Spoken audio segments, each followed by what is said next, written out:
بسم اللہ الرحمن الرحیم۔ السلام علیکم ورحمۃ اللہ وبرکاتہ۔ ناظرین، خانہ کعبہ کے بارے میں حیرت انگیز معلومات اور خانہ کعبہ میں کسے جانے کی اجازت ہے، خانہ کعبہ کی چابیاں کس کے پاس ہوتی ہیں اور ان چابیوں کی داستان کیا ہے، آج کی ویڈیو کے یہ موضوعات ہیں، لہٰذا ویڈیو کو آخر تک ضرور دیکھیے گا اور دوسرے لوگوں کا ایمان تازہ کرنے اور معلومات فراہم کرنے کے لیے یہ ویڈیو شیئر ضرور کیجیے گا۔ معزز خواتین و حضرات، اس دنیا میں کوئی ایسی جگہ نہیں جو خانہ کعبہ کی طرح مقدس اور مرکزی حیثیت رکھتی ہو۔ یہ مقام سعودی عرب میں وادی حجاز میں واقع ہے۔ روزانہ ہزاروں افراد 24 گھنٹے خانہ کعبہ کا طواف کرتے ہیں۔ خانہ کعبہ کی مقدس تصاویر لاکھوں گھروں کی زینت ہیں اور کروڑوں مسلمان اس مقام کو اپنا قبلہ تسلیم کرتے ہوئے اس کی جانب رخ کر کے 5 وقت کی نماز ادا کرتے ہیں۔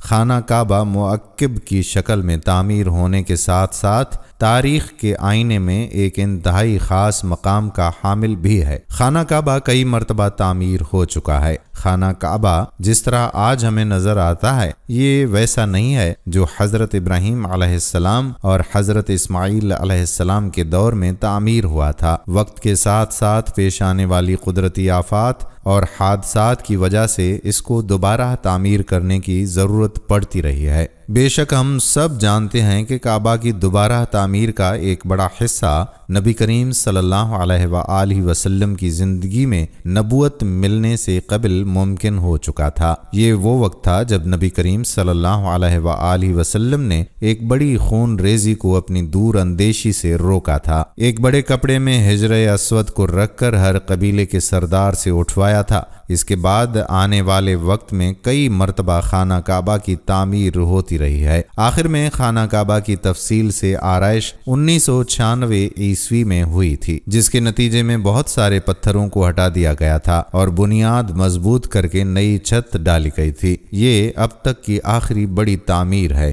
اور اب کعبہ کی عمارت کو پہلے سے کہیں زیادہ مضبوط تصور کیا جاتا ہے۔ اس کے 2 دروازے اور 1 کھڑکی ہوا کرتی تھی۔ دوبارہ تعمیر کیے جانے سے قبل خانہ کعبہ کا 1 دروازہ اندر داخل ہونے کے لیے اور 1 باہر جانے کے لیے استعمال ہوتا تھا۔ ایک زمانے تک خانہ کعبہ میں 1 کھڑکی ہوا کرتی تھی۔ خانہ کعبہ کی جو شکل آج موجود ہے، اس میں صرف 2 دروازے ہیں، کھڑکی نہیں ہے۔ ہم لوگوں نے خانہ کعبہ کو ہمیشہ کالے رنگ کی کسوہ اور سونے کے دھاگوں میں دیکھنے کی ایسی عادت ہو چکی ہے کہ ہم اس کو کسی اور رنگ میں تصور بھی نہیں کر سکتے۔ یہ روایت عباسد، جن کے گھر کا رنگ کالا تھا، ان کے دور سے چلی آ رہی ہے، لیکن اس سے قبل خانہ کعبہ مختلف رنگ کے غلاف سے ڈھکا رہتا تھا۔ ان رنگوں میں ہرا، لال اور سفید رنگ شامل ہیں۔ خانہ کعبہ کی چابیاں ایک خاندان کی تحویل میں ہیں۔ فتح مکہ کے وقت نبی کریم صلی اللہ علیہ وآلہ وسلم کو خانہ کعبہ کی چابیاں دی گئی تھیں، لیکن بجائے اس کے کہ آپ صلی اللہ تعالی علیہ وآلہ وسلم یہ چابیاں اپنے پاس رکھتے، آپ صلی اللہ علیہ وآلہ وسلم نے یہ چابیاں بنی شائبہ خاندان کے عثمان بن طلحہ کو واپس کر دیں۔ اس وقت سے آج تک وہ ان چابیوں کے روایتی رکھوال ہیں اور نبی کریم صلی اللہ علیہ وآلہ وسلم کے نادر الفاظ کی روشنی میں یہ چابیاں ہمیشہ ان کے پاس ہی محفوظ رہیں گی۔ اے بنی طلحہ، یہ چابیاں روز قیامت تک تیری تحویل میں رہیں گی، سوائے اس کے کہ زور زبردستی تجھ سے غیر اخلاقی طریقے سے چھین لی جائیں۔ ناظرین، پہلے خانہ کعبہ ہفتے میں 2 مرتبہ عوام کے لیے کھلا ہوتا تھا اور کوئی بھی خانہ کعبہ کے اندر داخل ہو کر عبادت کر سکتا تھا، لیکن موجودہ زمانے میں زائرین کی تعداد زیادہ ہونے اور دوسری وجوہات کی بنا پر خانہ کعبہ کو اب سال میں صرف 2 مرتبہ کھولا جاتا ہے اور اس میں صرف اعلیٰ شخصیات اور خاص مہمان ہی صرف داخل ہو سکتے ہیں۔ خانہ کعبہ کے وادی کے نچلے حصے میں ہونے کی وجہ سے دیگر مسائل میں سے ایک مسئلہ یہ تھا کہ جب بارش ہوا کرتی تھی تو وادی میں سیلاب آ جاتا تھا۔ یہ مکہ جیسے شہر کے لیے کوئی انوکھی بات نہیں تھی، لیکن یہ بات دوسرے مسائل کی وجہ بنتی تھی۔ اس وقت یہاں سیلاب کی روک تھام اور نکاسی آب کا نظام موجود نہیں تھا۔ بارش کے آخری دنوں میں خانہ کعبہ پانی میں آدھا ڈوبا رہتا تھا۔ کیا اس وجہ سے طواف کعبہ رکا؟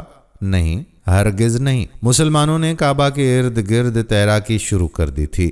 کئی سال تک بہت لوگ اندازہ لگاتے رہے کہ خانہ کعبہ اندر سے کیسا نظر آتا ہے۔ دوسری اور تیسری معلومات کے ذریعے کے مطابق وہ لوگ خوش نصیب ہیں جن کو خانہ کعبہ کے اندر داخل ہونے کی سعادت ملی، اور ایک خوش نصیب وہ ہے جس کو تصویر بنانے کا موقع ملا، اور لاکھوں لوگوں نے یہ تصویریں انٹرنیٹ پر آن لائن دیکھیں۔ خانہ کعبہ کا اندر کا حصہ سنگ مرمر اور ہرے رنگ کے کپڑے سے ڈھکا ہوا ہے۔ جس دور کے حکمران نے خانہ کعبہ کی دوبارہ آرائش کروائی، اس نے خانہ کعبہ کے اندر اپنے نام کی تختی بھی لگوائی۔ خانہ کعبہ کے بالکل اوپر جنت میں خانہ کعبہ موجود ہے۔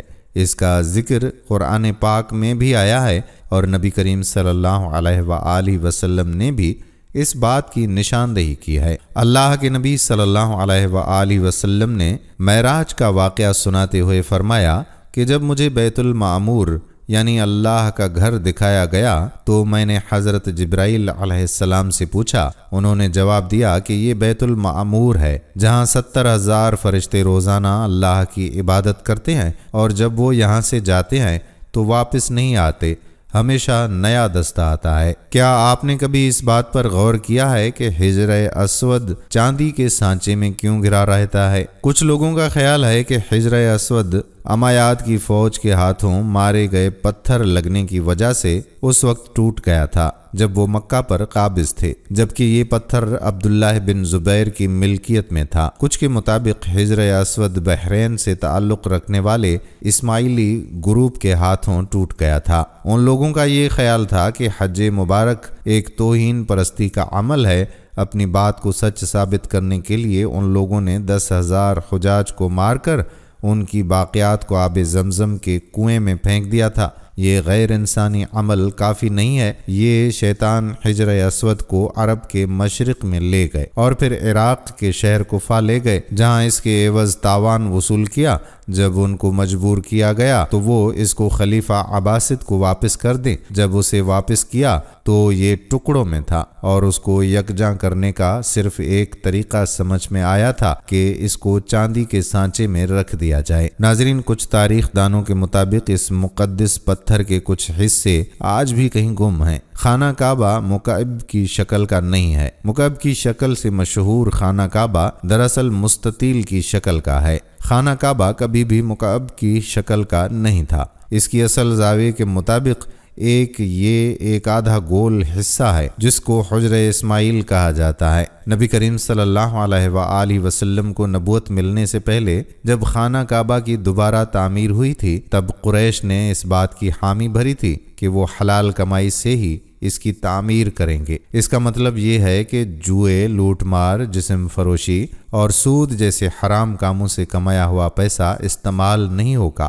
قریش اتنے امیر تجارتی شہر میں ہونے کے باوجود اتنی رقم جمع کرنے میں ناکام ہو چکے تھے جو خانہ کعبہ کی تعمیر اس کے اصل سائز اور رقبے کے حساب سے کر سکیں۔ انہوں نے خانہ کعبہ کی چھوٹی عمارت تعمیر کی اور اس کی دیواریں مٹی کی اینٹوں سے بنائی جو کہ خانہ کعبہ کے حقیقی قطر کی جانب اشارہ کرتی تھیں۔ اپنی زندگی کے آخری حصے میں حضرت محمد صلی اللہ علیہ وآلہ وسلم نے خانہ کعبہ کی دوبارہ تعمیر کا ارادہ کیا تھا، مگر یہ عظیم فریضہ انجام دینے سے پہلے ہی آپ صلی اللہ علیہ وآلہ وسلم جہان فانی سے کوچ کر گئے۔ خلیفہ عبداللہ بن زبیر کے دور حکومت کے چند سال کے مختصر وقفے میں خانہ کعبہ اپنی اسی شکل میں موجود تھا جس میں نبی صلی اللہ علیہ وآلہ وسلم نے دیکھا تھا۔ ہماری دعا ہے کہ اللہ رب العزت ہمیں بیت اللہ کی زیارت بار بار نصیب فرمائے، آمین۔ دوستو، دنیا بھر کے مسلمانوں کے لیے خانہ کعبہ سے زیادہ مقدس کوئی اور جگہ ہے ہی نہیں۔ مسلمانوں کے لیے خانہ کعبہ مرکزی حیثیت رکھتا ہے اور ہر سال لاکھوں کروڑوں افراد حج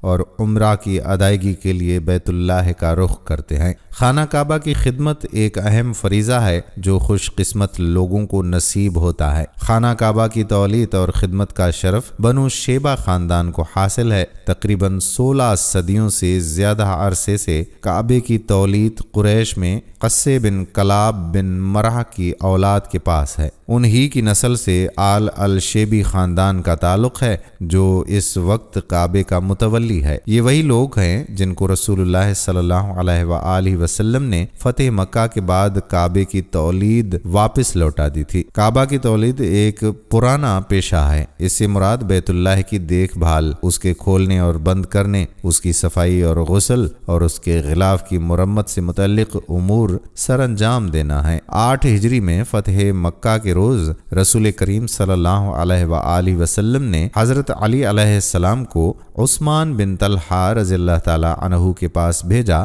تاکہ ان سے بیت اللہ کی چابی لی جائے۔ اس کے بعد اللہ کے نبی صلی اللہ علیہ وآلہ وسلم نے بیت اللہ کو کھولا اور اس میں داخل ہو کر اندر موجود تمام بتوں کو توڑ ڈالا اور خانہ کعبہ کو آب زمزم سے دھویا، جس کے بعد 2 رکعت نماز پڑھی۔ نبی مہربان صلی اللہ علیہ وآلہ وسلم کے اس عمل کی یاد کو غسل کعبہ کی سنت کے طور پر ہر سال دہرایا جاتا ہے۔ اب خانہ کعبہ کو ہر سال 2 مرتبہ یعنی 1 شعبان اور 15 محرم الحرام کو اندر سے غسل دیا جاتا ہے۔ غسل میں آب زمزم اور عرق گلاب کا استعمال کیا جاتا ہے۔ چاروں دیواروں کو پانی اور پھر عطر سے پونچھا جاتا ہے۔ غسل دیے جانے کے بعد بیت اللہ کے اندر نماز ادا کی جاتی ہے۔ خلیل اللہ حضرت ابراہیم علیہ السلام کی جانب سے خانہ کعبہ کی تعمیر کے وقت سے تولید ان کے صاحبزادے اسماعیل علیہ السلام کے پاس تھی۔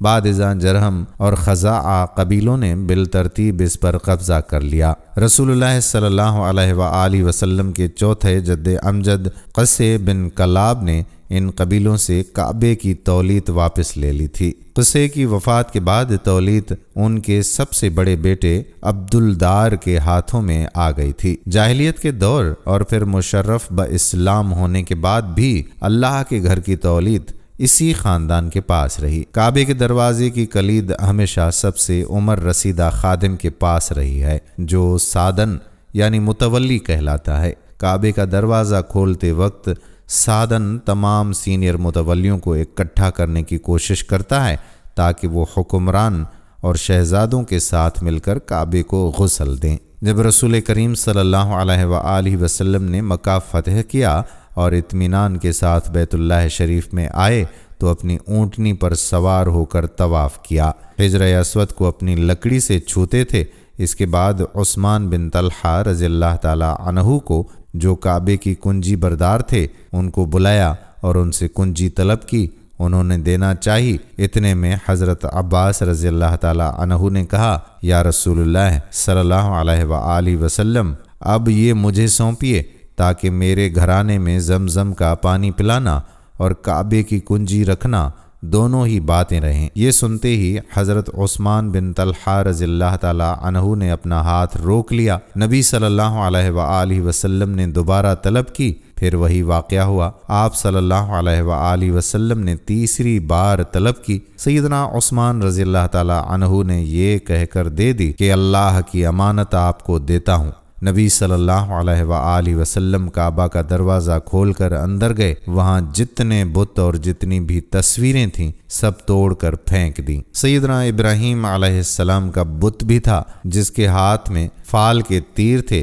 آپ نے فرمایا، اللہ ان مشرکین کو غارت کرے، بھلا خلیل اللہ کو ان صورتوں سے کیا سروکار۔ پھر ان تمام چیزوں کو برباد کر کے ان کی جگہ پانی ڈال کر ان کے نام و نشان مٹا کر آپ باہر آئے۔ کعبہ کے دروازے پر کھڑے ہو کر آپ صلی اللہ علیہ وآلہ وسلم نے کہا، کوئی معبود نہیں بجز اللہ کے، وہ اکیلا ہے جس کا کوئی شریک نہیں۔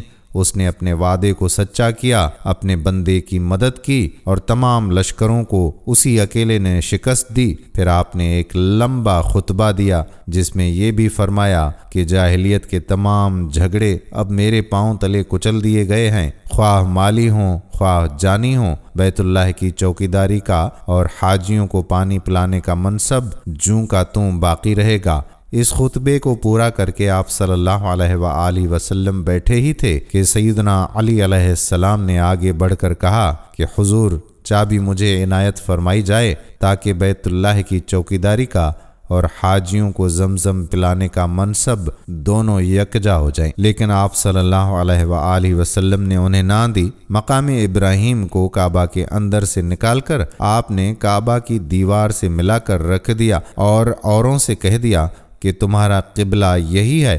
پھر آپ طواف میں مشغول ہو گئے۔ ابھی وہ چند پھیرے تھے جو سیدنا جبرائیل علیہ السلام نازل ہوئے اور آپ نے اپنی زبان مبارک سے اس آیت کی تلاوت شروع کی کہ اللہ تعالیٰ تمہیں تاکیدی حکم دیتا ہے کہ امانت والوں کی امانتیں انہیں پہنچاؤ، اور جب لوگوں کا فیصلہ کرو تو عدل و انصاف سے فیصلہ کرو، یقیناً وہ بہتر چیز ہے جس کی نصیحت تمہیں اللہ کر رہا ہے، بے شک اللہ تعالیٰ سنتا ہے، دیکھتا ہے۔ اس پر سیدنا عمر رضی اللہ تعالیٰ عنہ نے فرمایا کہ میرے ماں باپ آپ صلی اللہ علیہ وآلہ وسلم پر فدا ہوں، میں نے تو اس سے پہلے آپ کو اس آیت کی تلاوت کرتے نہیں سنا۔ اب آپ صلی اللہ علیہ وآلہ وسلم نے سیدنا عثمان بن طلحہ رضی اللہ تعالیٰ عنہ کو بلایا اور انہیں کنجی سونپ دی اور فرمایا آج کا دن وفا کا، نیکی کا اور سلوک کا دن ہے۔ یہ عثمان بن طلحہ رضی اللہ تعالیٰ عنہ وہی ہیں جن کی نسل میں آج تک خانہ کعبہ کی کنجی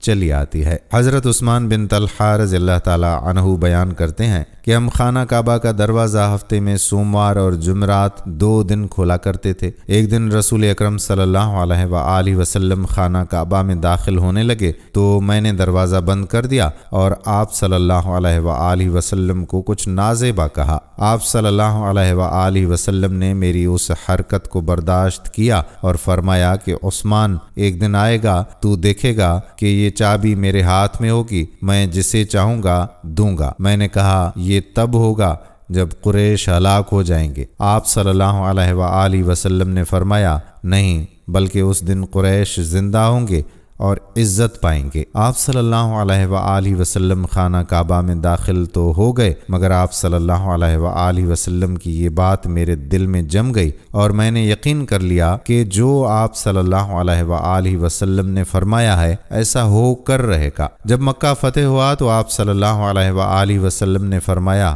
عثمان چابی لاؤ۔ میں نے چابی لا کر دے دی۔ آپ صلی اللہ علیہ وآلہ وسلم نے وہ چابی اپنے ہاتھ میں لی، پھر یہ کہتے ہوئے واپس کر دی کہ یہ چابی لو، یہ ہمیشہ تمہارے پاس رہے گی، اگر کوئی تم سے چھینے گا تو وہ ظالم ہوگا۔ ناظرین، ترکی میں واقع اسلامی عجائب خانے کے اندر عثمانی دور کے وقت سے کعبے کی 48 کنجیاں موجود ہیں۔ ریاض کے عجائب خانے میں بھی کعبے کی 2 کنجیاں رکھی گئی ہیں۔ ایک بزرگ گزرے ہیں، ان کا نام رفیع الدین تھا، بڑے صاحب حال اور صاحب کشف و کرامت بزرگ تھے۔ حرم تشریف لائے اور یہاں قیام کیا۔ اب ذرا سوچئے کہ ان کی سوچ کہاں پہنچی۔ ایک دن بیٹھے بیٹھے خیال آیا کہ نبی علیہ الصلاۃ والسلام نے بیت اللہ کی کنجی بنو شیبہ کو عطا کی تھی۔ یہ ایک قبیلہ ہے جن کے پاس پہلے سے یہ کنجی تھی۔ نبی صلی اللہ علیہ وآلہ وسلم نے مکہ کے بعد کنجی انہی کو دے دی اور فرمایا تھا کہ یہ کنجی قیامت تک تمہاری ہے، اور فرما دیا کہ یہ کنجی قیامت تک تمہارے ہی قبیلے میں رہے گی۔ یہ تصدیق بھی فرما دی۔ چنانچہ آج بھی بیت اللہ کی کنجی ان کے پاس ہے۔ اگر کوئی بادشاہ بھی آتا ہے تو دروازہ کھولنے کے لیے وہی خاندان بنو شیبہ کا بندہ آتا ہے اور وہ کنجی بردار دروازہ کھولتا ہے، تو شاہ رفیع الدین رحمت اللہ علیہ کے ذہن میں یہ خیال آیا کہ یہ خاندان بھی مکہ مکرمہ میں ہی رہے گا۔ چنانچہ انہوں نے بیت اللہ کی کنجی بردار کے ساتھ دوستی لگائی، ان کے ساتھ واقفیت بنائی، تعارف کیا، ہدیہ تحفہ دیا، بات چیت کی، حتیٰ کہ چند دنوں میں آپس میں خوب انسیت اور محبت ان کی ہو گئی، جان پہچان بھی ان کی ہو گئی۔ جب جانے کا وقت آ گیا تو اداس دل کے ساتھ جب ان سے ملنے لگے تو ان کا دل بھی اداس تھا۔ کہا کہ اچھا آپ جا رہے ہیں، کوئی کام ہمارے ذمہ ہو تو بتائیے، ہم کیا کر سکتے ہیں؟ تو جب انہوں نے کہا تو فرمانے لگے کہ ہاں ایک کام ہے، اگر آپ کر دیں۔ تو انہوں نے کہا کہ ہاں کیوں نہیں، کون سا؟ وہ کام کیا ہے؟ وہ کام یہ ہے کہ یہ کچھ پیسے ہیں، یہ تو آپ کے لیے ہدیہ ہیں، اور یہ ایک تلوار ہے، یہ امانت ہے۔ انہوں نے پوچھا کہ کیا مطلب؟ انہوں نے کہا کہ جیسے چابی تمہارے خاندان میں چلتی رہے گی، یہ تلوار بھی امانت کے طور پر آپ اپنے خاندان کے حوالے کر دیں، وہ اس تلوار کو بھی محفوظ رکھیں۔ جب حضرت مہدی علیہ السلام آئیں گے اور آپ کے خاندان کا جو شخص ہوگا وہ جیسے ان کے لیے دروازہ کھولے گا، میری طرف سے یہ تلوار ان کو ہدیہ پیش کرے گا۔ ناظرین، دعا ہے کہ اللہ پاک ہمیں اپنے گھر کی خدمت کرنے کے لیے قبول فرمائے، آمین۔ اگر ویڈیو پسند آئی ہو اور آپ کا ایمان تازہ ہوا ہو تو دوسرے لوگوں کے ساتھ بھی اس ویڈیو کو شیئر ضرور کر دیجیے۔ آنے والی ویڈیو تک اپنے میزبان قادر بخش کلہوڑو کو اجازت دیجیے۔ اللہ حافظ۔